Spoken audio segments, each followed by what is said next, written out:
Nas catequeses que eu venho dado, eu tenho começado diretamente falando de Jesus. O primeiro contato que vocês têm com a igreja é a missa, por isso a gente falou da missa, da Eucaristia. Depois a gente vai falando de Jesus, que é o centro da nossa fé, né? Nossa fé é numa pessoa, que é a pessoa de Jesus Cristo, né? O Filho de Deus feito homem. Então falamos sobre a divindade de Jesus, e a divindade de Jesus nos é provada aí primeiro pelas profecias que se realizam nele, e depois as profecias, nós vimos os milagres, falamos a vez passada da historicidade dos evangelhos, e agora então vamos falar um pouco sobre a ressurreição de nosso Senhor. Jesus, ele mesmo dizia: crede nas minhas obras. As profecias e os milagres são provas contundentes da sua divindade. Ele é o Filho de Deus feito homem. Porém, quando os judeus pediam um sinal, Jesus dizia: nenhum outro sinal será dado a essa geração adúltera, senão o sinal do profeta Jonas. Assim como Jonas ficou 3 noites no ventre da baleia ou do peixe, importa que o Filho do Homem fique 3 dias no seio da terra e depois ressuscite. E Jesus vai anunciando várias vezes aos apóstolos que iria ressuscitar. Um dos anúncios, ele compara seu corpo ao templo, destruir esse templo feito por mão de homens, que em 3 dias eu o reedifico. Tanto ele falou da ressurreição que os próprios judeus pediram a Pilatos que colocassem guardas no sepulcro para que, num certo sentido, até impedirem que ele ressuscitasse. E Jesus, então, ele falava da ressurreição como a grande prova, o grande sinal de que ele é o Filho de Deus. São Pedro, depois de Pentecostes, ele vai nos dizer: nenhum outro sinal será dado, ou melhor, nenhum outro nome foi dado, senão o nome de Jesus. E São Paulo: se Cristo não ressuscitou dos mortos, vã é a nossa fé. Por isso os grandes ataques ao cristianismo eram ataques na tentativa de negar a ressurreição de Cristo. Porque se os inimigos conseguem negar a ressurreição de Cristo, eles conseguem destruir todo o edifício cristão. Todo o trabalho foi em cima disso, nessa tentativa de negar. Até ultimamente, sobretudo numa teologia vinda dos protestantes, Bultmann, por exemplo, é um deles, coloca essa tentativa de dizer que aquilo foi uma alucinação dos apóstolos. Outro dia teve um personagem aí da hierarquia que disse que Jesus ressuscitou no coração dos apóstolos, quer dizer, numa tentativa de negar a existência real de que Cristo ressuscitou, de que o seu corpo saiu do sepulcro glorioso, ressuscitado, num certo sentido transformado, e é o mesmo corpo que nasceu em Belém, o mesmo corpo que morreu na cruz, que foi crucificado, que apresenta as suas chagas. Esse é o mesmo Jesus. E essa é a grande prova da sua divindade, e a grande prova de que nós seguimos não um louco, um aventureiro, mas seguimos o próprio Deus feito homem, ressuscitado, que vive glorioso no céu e vive conosco. O Cristo vive. A ressurreição de Cristo é, pois, a prova da resposta do Pai à afirmação de que é seu Filho. Esse é meu Filho, muito amado, nele coloquei toda a minha complacência. A biografia de Cristo, então, ela começa em Belém, passa pela Palestina, passa em Jerusalém, na sua paixão e morte e ressurreição, e culmina no monte da Ascensão, quando ele vai ao céu, no volto para o Pai.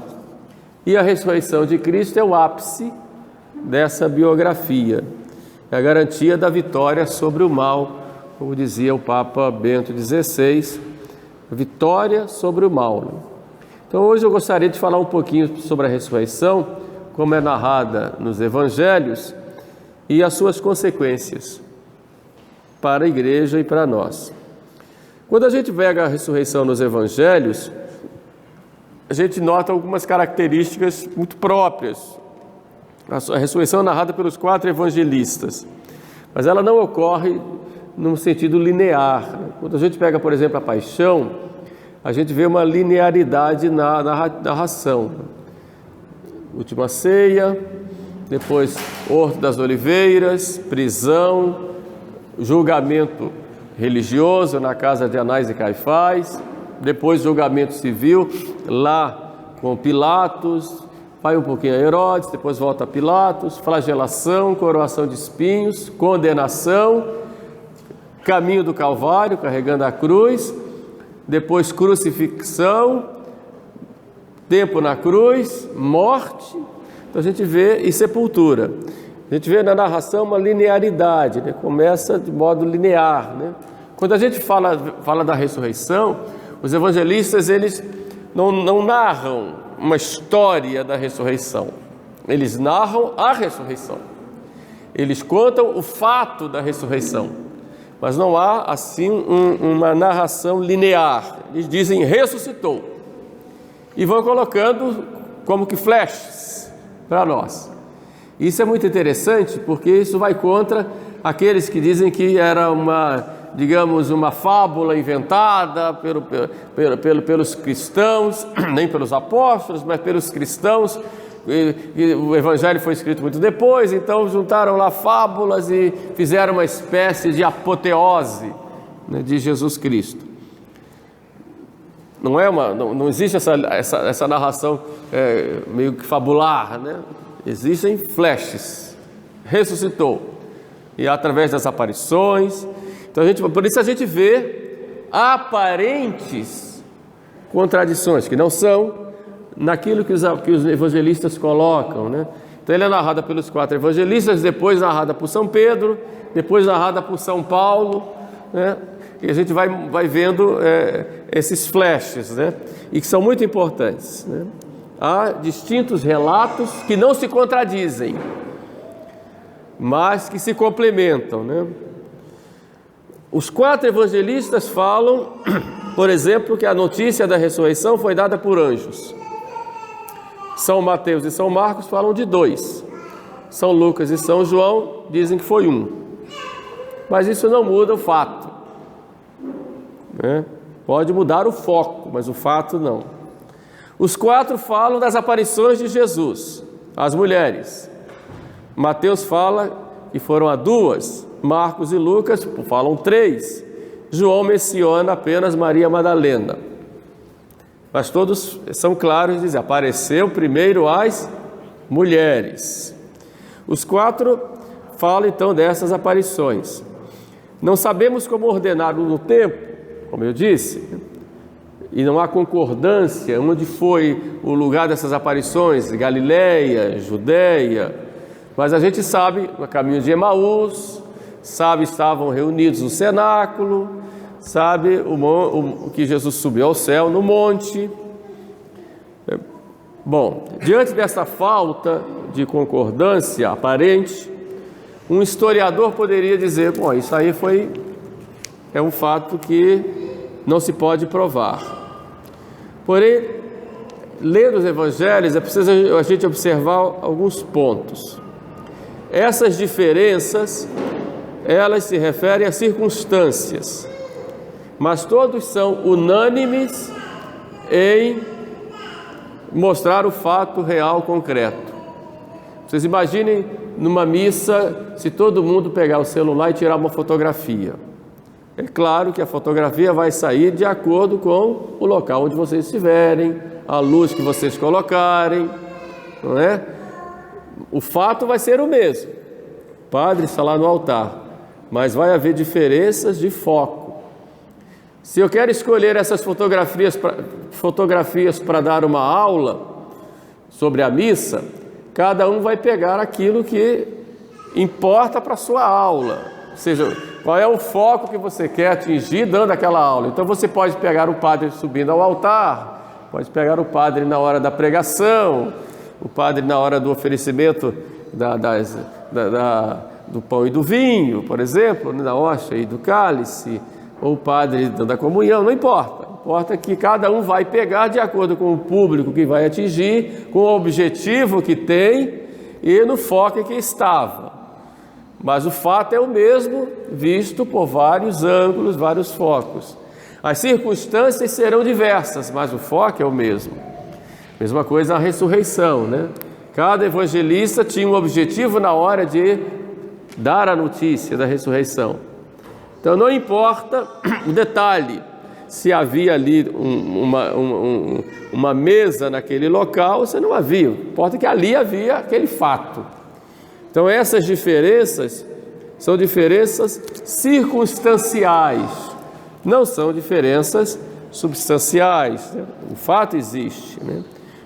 Os quatro afirmam de modo bem claro, sem deixar dúvidas, que Cristo ressuscitou. Isso é que importa. Chama a atenção, pois a ressurreição era algo inimaginável naquele tempo. Ninguém podia falar em ressurreição. Não se pensava em ressurreição no contexto greco-romano. Quando São Paulo, por exemplo, chega lá no Areópago e começa a falar, começa a pregar, falar dos Deus desconhecido, todo mundo fica interessado e fica aquela rodinha lá diante de São Paulo, todo mundo ouvindo ele falar.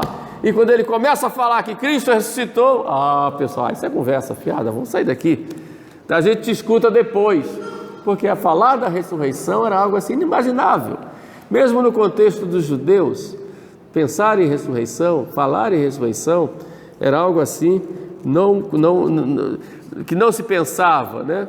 E é exatamente nesse ambiente que os apóstolos começam a pregar a ressurreição. Ele ressuscitou, ele vive, né?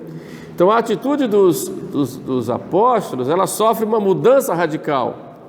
Aquela desilusão que havia, não gosto muito da palavra desilusão, porque só se desilude quem se ilude, né? Mas aquela tristeza que havia, aquele medo, né?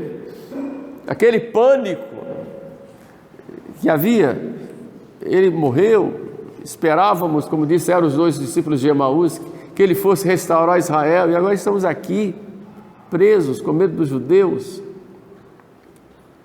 e aquilo se transforma, eles mudam completamente, ficam cheios de alegria e de coragem, e saem pregando por toda parte. Ele ressuscitou, sabendo que não iriam acreditar ou poderiam não acreditar, sabendo que aquilo ali poderia levá-los à prisão.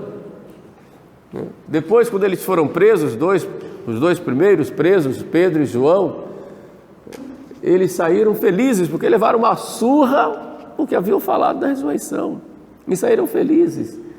Depois proibiram eles de falar, eles disseram, a gente não pode calar aquilo que a gente viu e ouviu.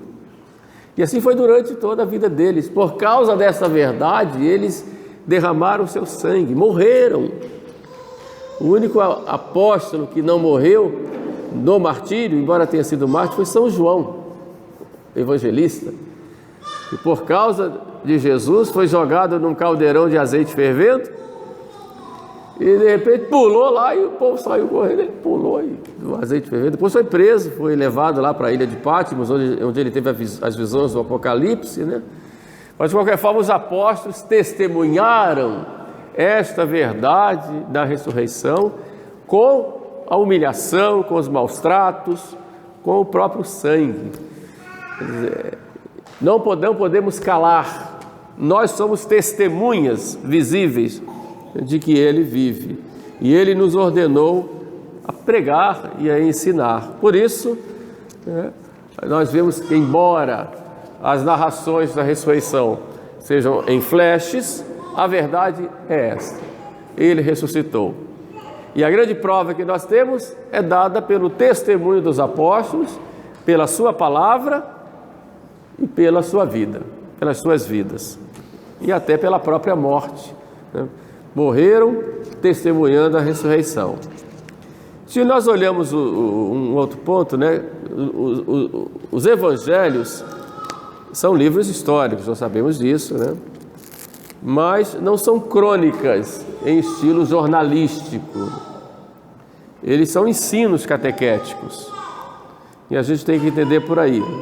e ensinos catequéticos dados às comunidades, primeiras comunidades cristãs, a partir de fatos conhecidos ou acontecidos, conhecidos ou não, muitas vezes as próprias testemunhas dos fatos. Por isso, para eles não era importante dar os detalhes.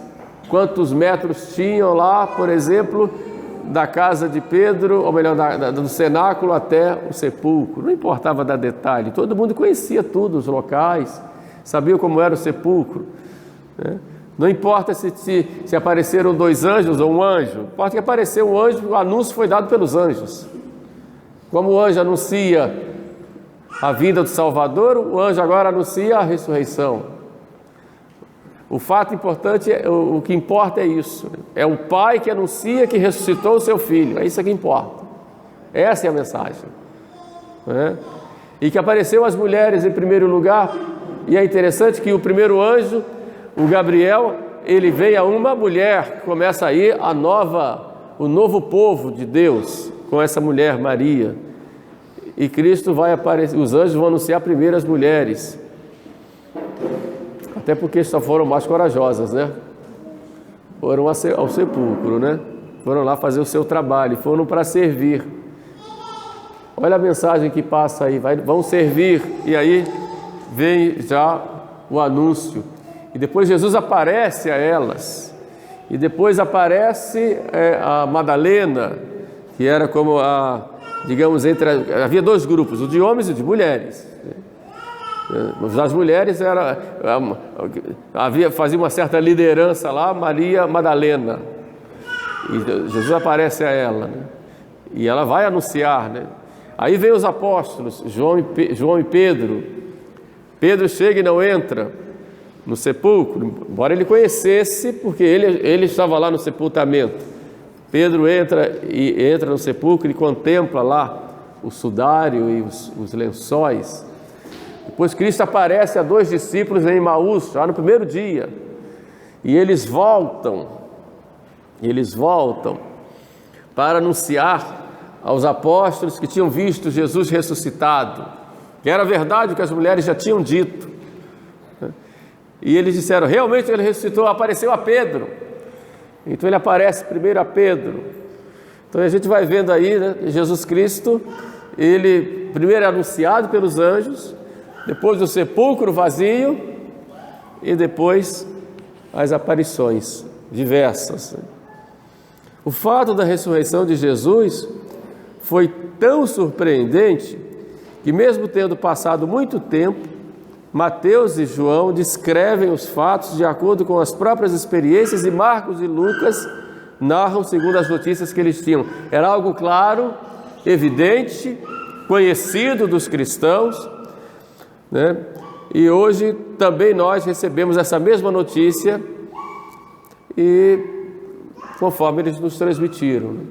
Como diz São Paulo, eu vos entreguei aquilo que eu recebi. E com São Paulo dizer isso era um compromisso muito grande, né? Porque naquele tempo o receber e entregar era um compromisso tão importante, sobretudo a memorização das coisas era tão importante que existiam até exercícios de memorização, né? Um tempo em que a memória era muito utilizada. Tal e qual eu recebi assim, entreguei assim. Então o compromisso de receber e entregar. Por isso São Paulo vai dizer aos Coríntios, eu vos entreguei aquilo que eu recebi. E fala da ressurreição, que ele apareceu, que ele ressuscitou, apareceu a Pedro, apareceu a muitos, apareceu a mim, apareceu a mais de 500 irmãos juntos. Eu vos entreguei aquilo que eu recebi. Dizem alguns, é a primeira profissão de fé do cristianismo, né? Alguns estudiosos, ao invés de coordenar os relatos, eles procuram olhar sempre num conjunto. Esses relatos, como flashes, se complementam. Foi aquilo que eu disse, são os diversos ângulos vistos pelos apóstolos, ou por quem narrou, e que vão mostrando aí exatamente o fato concreto da ressurreição. A ressurreição de Jesus é, pois, um fato real. As provas objetivas da ressurreição mostram que a certeza dos apóstolos de que Jesus ressuscitou não tem origem nas suas convicções pessoais, não se tratam também de alucinações ou de algo puramente emocional, porque eles não estavam dispostos a aceitar isso, eles estavam morrendo de medo, não é? Na verdade, a ressurreição os colheu de surpresa e não acreditaram no início. Acharam até que fosse um fantasma quando Jesus apareceu. Jesus disse para eles: "Vocês têm alguma coisa para comer?" Por que isso? Jesus comeu, e diz lá o apóstolo, comeu peixe com pão, como vai também lá no mar da Galileia, vai, come com eles. O corpo dele não precisava mais de alimento, mas come com eles por quê? Para mostrar que ali não era um fantasma, que ali era um corpo real, era o próprio corpo de Cristo ressuscitado.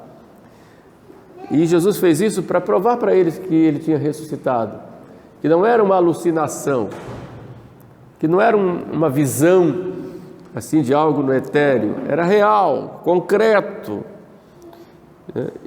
Eles rechaçaram e não acreditaram. E foi bom para nós eles não terem acreditado, porque o fato de eles não acreditarem para nós foi bom, porque Jesus foi mostrando com provas de modo bem claro que ele tinha ressuscitado.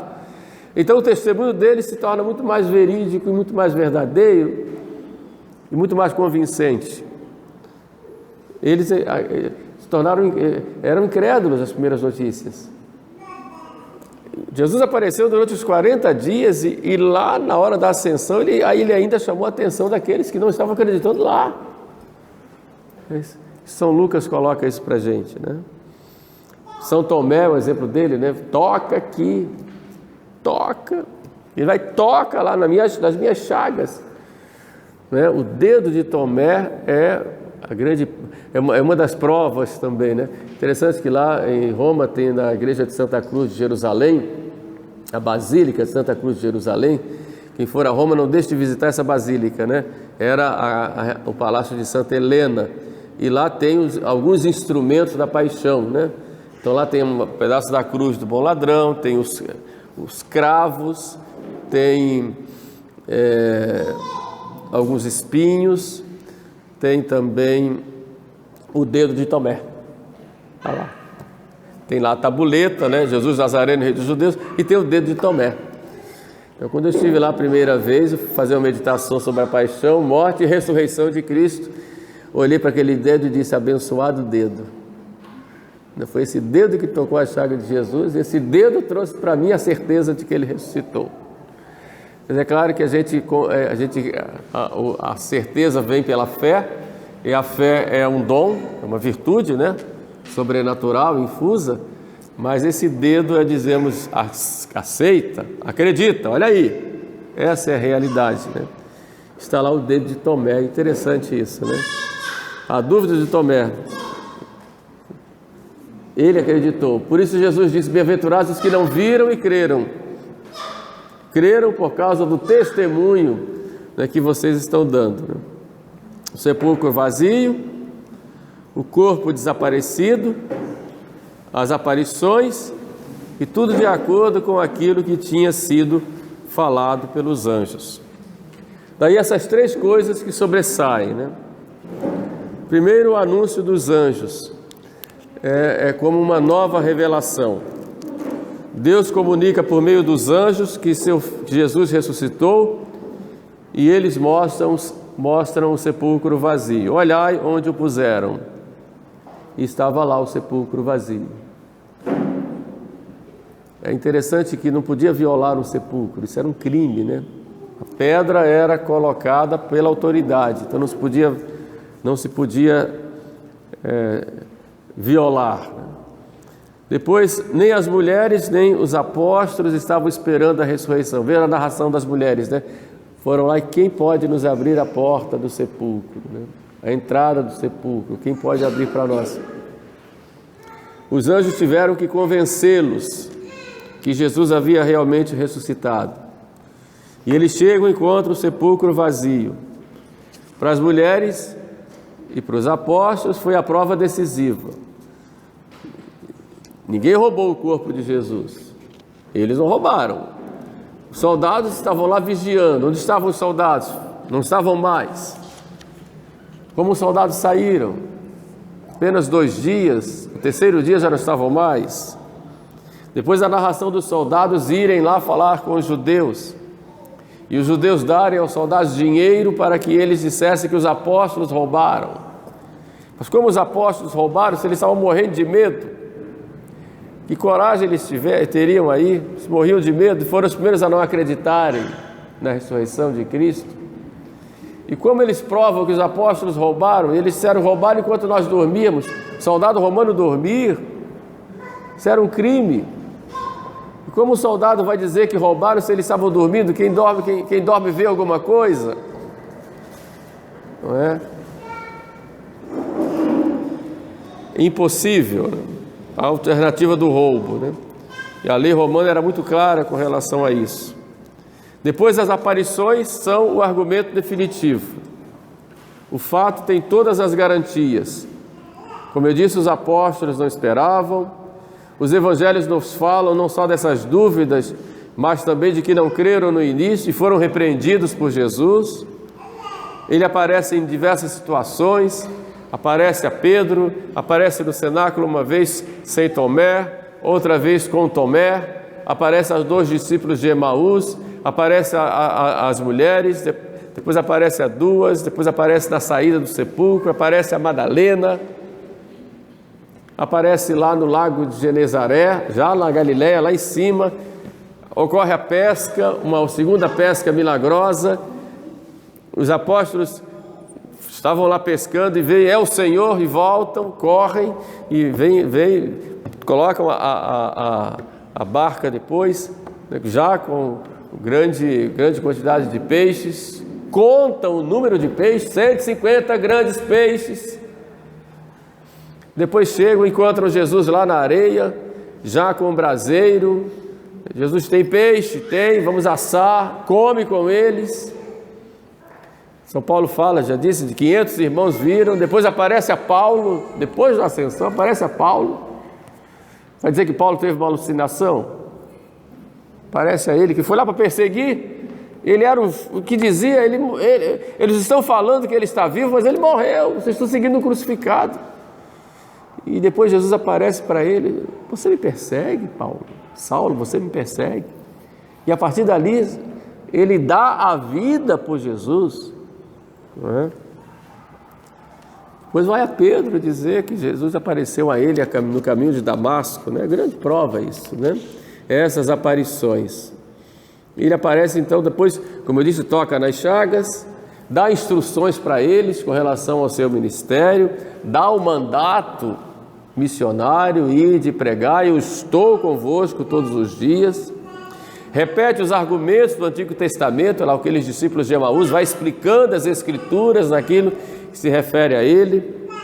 Então, é essa ideia, né, que alguns inimigos da igreja, inclusive dentro da teologia dita católica hoje, que querem dizer que Cristo não ressuscitou, que aquilo ali foi uma conversa dos apóstolos, foi um sentimento de que ele estava vivo. Eu vi um padre dizer isso uma vez.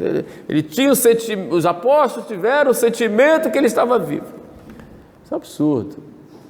Ele ressuscitou na memória dos apóstolos. Isso é absurdo. O meu pai, que já faleceu, está vivo na minha memória, mas não vou dizer que ele está ressuscitado, ele está vivo na minha memória. É diferente. Então não pode ter. Cristo realmente ressuscitou, ele está ali, vivo, né? Vivo, ressuscitado. O corpo é o mesmo, só que agora é um corpo glorioso.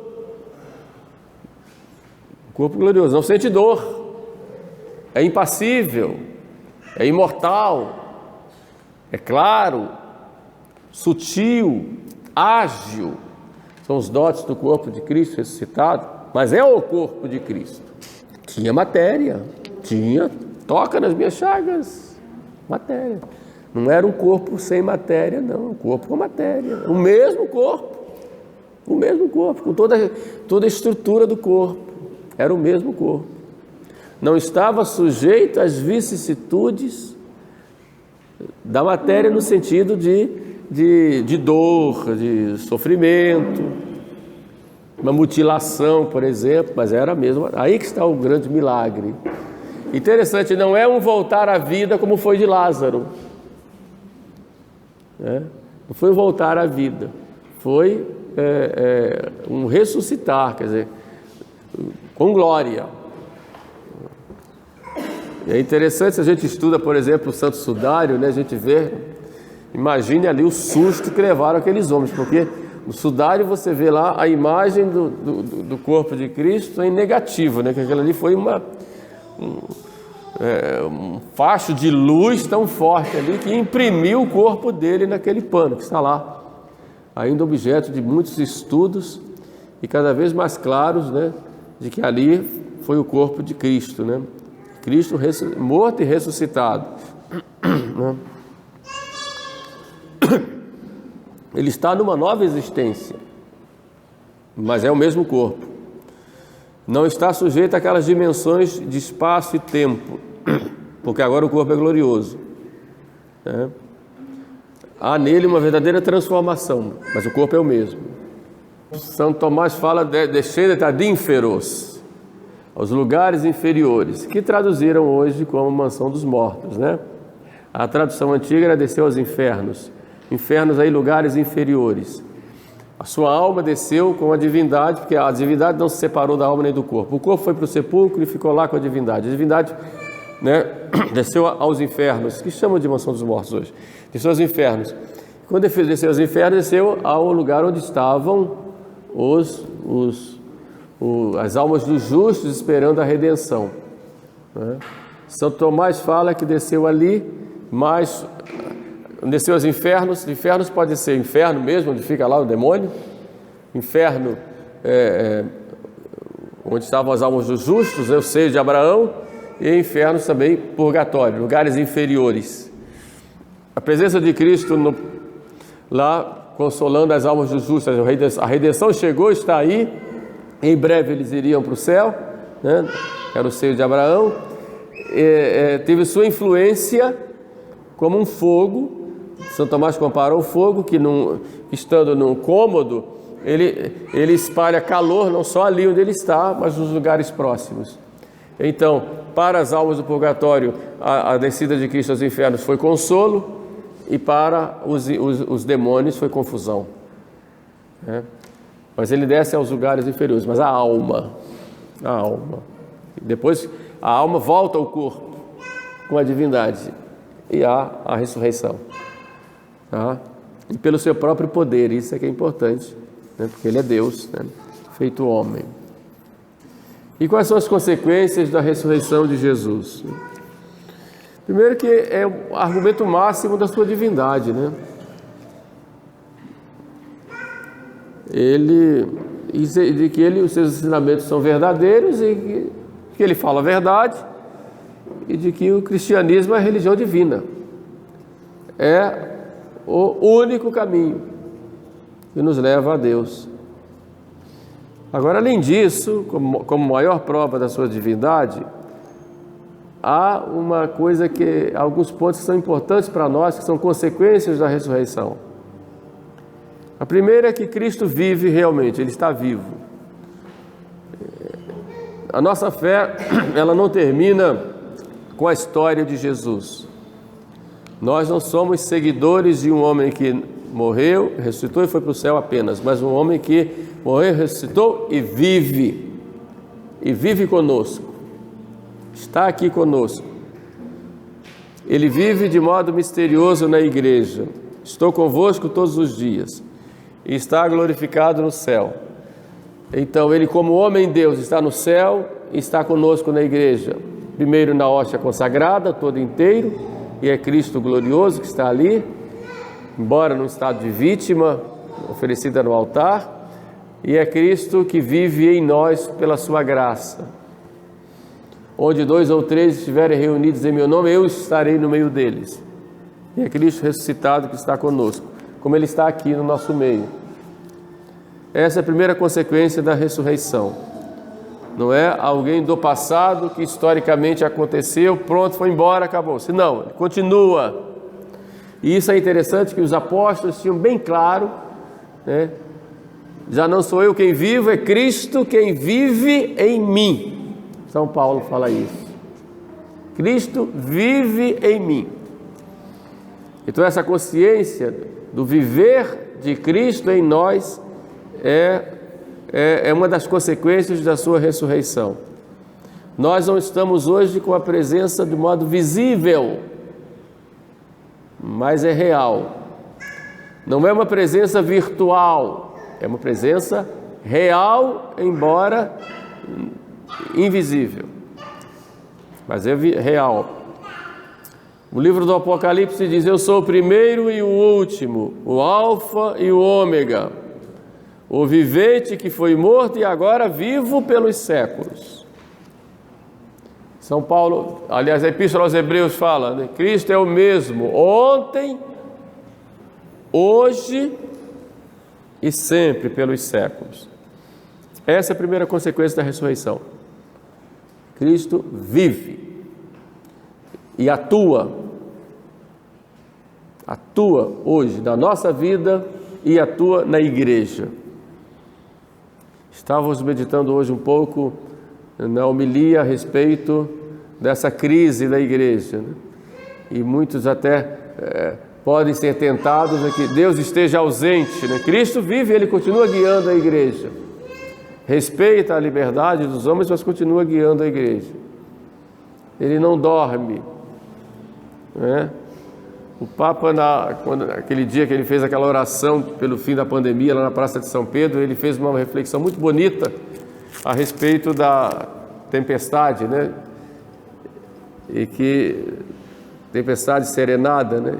E os apóstolos foram lá e acordaram Jesus e perguntaram a Jesus, né? Não vedes que perecemos?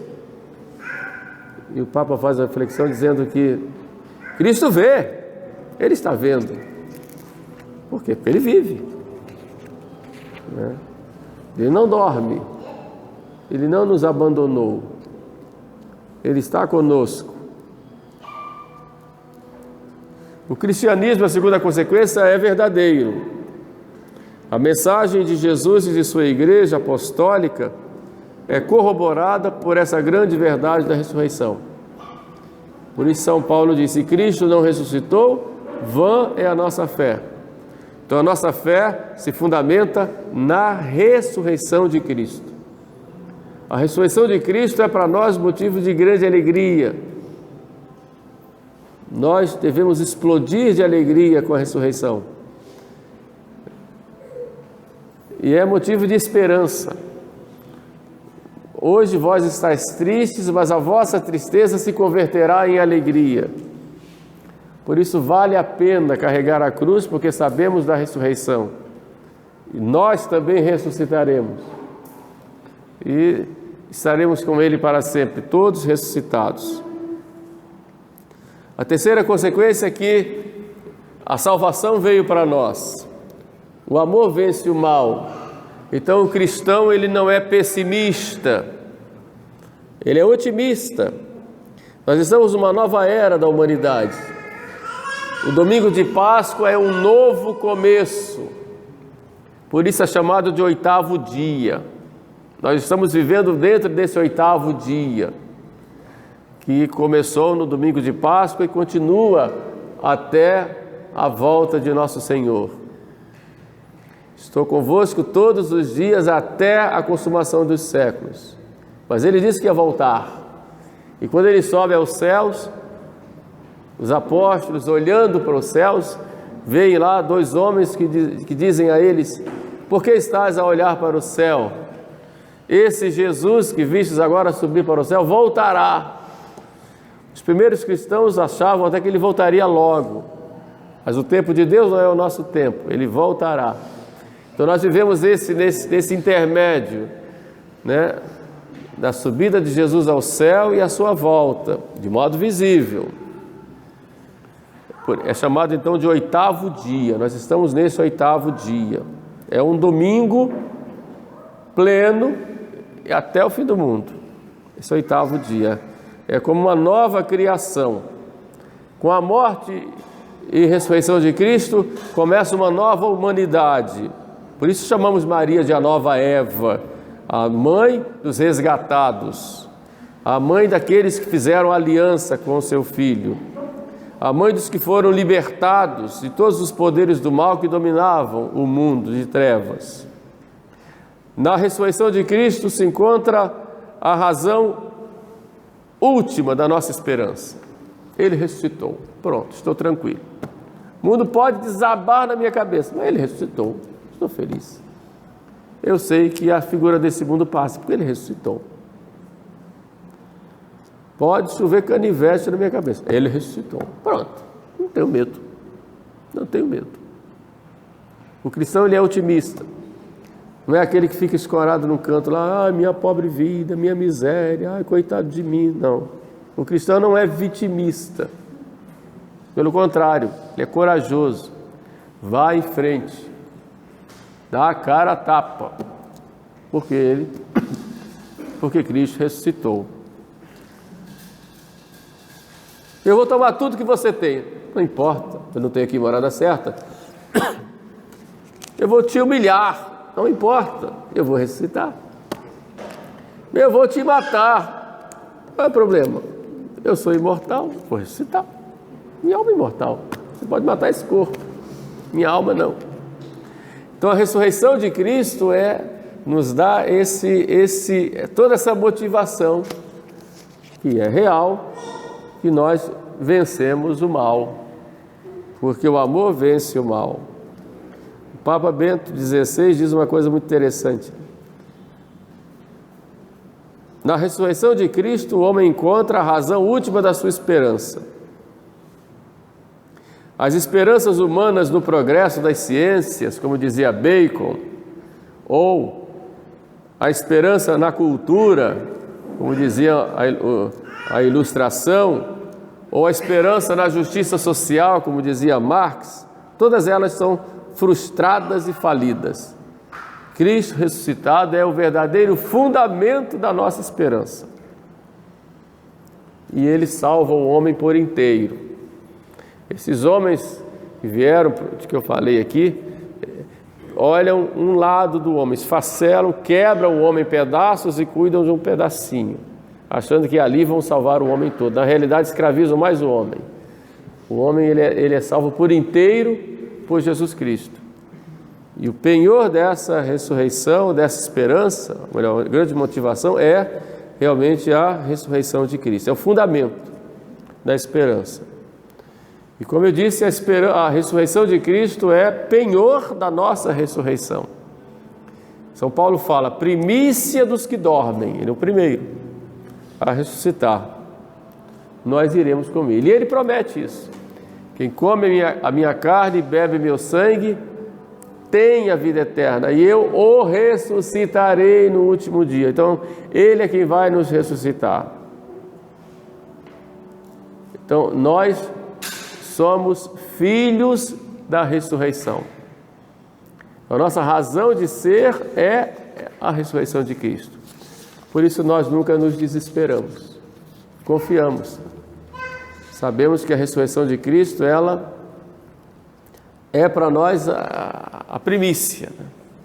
Todos nós ressuscitaremos. Por isso, os inimigos da igreja tentam tirar, de nós essa fé na ressurreição. Eles colocam assim como vamos desmistificar isto. E começam então a inventar todas essas histórias, mas você não pode negar um fato real. Ali. Você não pode negar. Com testemunhas claras, que viram, que deram para nós motivos de credibilidade com o próprio sangue. E foram diversos, em diversos momentos. Então a gente crê na ressurreição, e essa fé da ressurreição nos dá, fundamenta a nossa própria razão de ser católicos. Por isso a gente vive dessa fé. Então que nosso Senhor nos sempre alimente em nós essa fé na ressurreição, que é para nós fundamento de toda a nossa vida cristã.